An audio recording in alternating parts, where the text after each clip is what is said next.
ई आकाशवाणी गोरखपुर। अब रउआ सभे विकास राय से समाचार सुनी।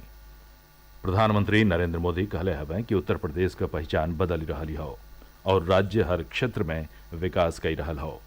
जालौन जिला के उरई तहसील के कैथेरी गांव में बुंदेलखंड एक्सप्रेसवे का उद्घाटन कैले के मौका पर प्रधानमंत्री कहलें कि अब राज्य के हर हिस्सा में विकास पहुंच रहा हो। वहां के कहलें कि विकास में असंतुलन खत्म हो रहा हो और इहो एक तरह का सामाजिक न्याय हवे। यूपी के जिन जिलों को पिछड़ा मानकर उन्हें अपने हाल पर छोड़ दिया गया था, वहां जब विकास हो रहा है तो ये भी एक तरह का सामाजिक न्याय है।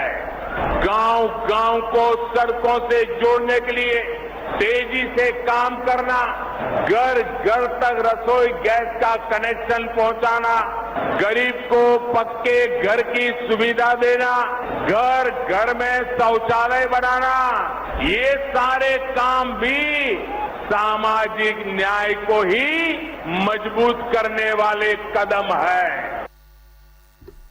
प्रधानमंत्री कहलें कि नया भारत के निर्माण बदे अभूतपूर्व गति और समर्पण के साथ काम कैले का समय आ गई हो। वहां के कहलें कि कानून व्यवस्था और संपर्क दुई गो ऐसन क्षेत्र रहल जिसमें राज्य विकास के राह पर पिछड़त रहे, बाकी अब यह दोनों क्षेत्रन में सुधार भइल हवे। प्रधानमंत्री कहलें कि बुंदेलखंड एक्सप्रेसवे से क्षेत्र का औद्योगिक विकास के बढ़ावा मिली, कृषि आधारित उद्योग पनपी हैं और ई रक्षा गलियारा में मदद करी, जौना से क्षेत्र का समग्र विकास हुई। इस एक्सप्रेस हाईवे के दोनों तरफ अनेक उद्योग स्थापित होने वाले हैं। यहाँ भंडारण की सुविधाएं, कोल्ड स्टोरेज की सुविधाएं बनने वाली है। बुंदेलखंड एक्सप्रेसवे की वजह से इस क्षेत्र में कृषि आधारित उद्योग लगाने बहुत आसान हो जाएंगे। खेत में पैदा होने वाली उपज को नए बाजारों में पहुंचाना आसान होगा। बुंदेलखंड में बन रहे डिफेंस कॉरिडोर को भी इससे बहुत मदद मिलेगी। ये एक्सप्रेसवे बुंदेलखंड के कोने कोने को विकास, स्वरोजगार और नए अवसरों भी जोड़ने वाला है। क्षेत्र में पानी की समस्या का उल्लेख करत प्रधानमंत्री कहलें कि हर घर जल योजना के साथ कई सिंचाई परियोजनन से बुंदेलखंड का कई समस्या खत्म हो जाई। प्रधानमंत्री कहलें कि 2017 के बाद उत्तर प्रदेश के छोटहन शहरन ले कनेक्टिविटी पहुंच गई हो और अब राज्य का हर हिस्सा और इलाका सड़क और हवाई मार्गों से जुड़ी रहल हो, जवन वास्तविक रूप में सबका साथ सबका विकास हो। श्री मोदी कहलें कि बुंदेलखंड एक्सप्रेसवे बन गईले से क्षेत्र के ऐतिहासिक किलन लेकर यात्रा आसान हो जाई और ऐसे बुंदेलखंड में पर्यटन के बढ़ावा मिली। देश में विकास परियोजनन का जिक्र करत प्रधानमंत्री कहलें कि गति शक्ति मास्टर प्लान के साथ 21वीं सदी के देश का निर्माण कइल जा रहा हो।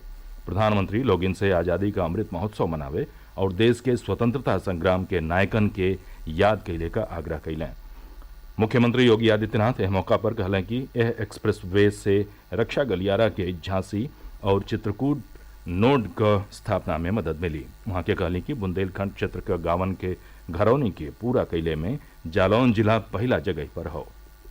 आजादी के अमृत महोत्सव वर्ष में बुंदेलखंड को 2014 के बाद विकास, जन सुविधाओं और ईज ऑफ लिविंग की उन सभी सुविधाओं का लाभ मिलता हुआ दिखाई दिया है, जिसके लिए दशकों यहां के लोगों ने आजादी के बाद प्रतीक्षा की। प्रदेश में आज से 22 जुलाई ले भूजल सप्ताह मनावल जा रहा हो। एक उद्देश्य लोग इनके भूजल के महत्व के बारे में बतावल और एक संरक्षण का उपाय कैल हो। मुख्यमंत्री योगी आदित्यनाथ प्रदेशवासियों से भूजल के संरक्षण, संचयन और संवर्धन का अपील कैले हवें।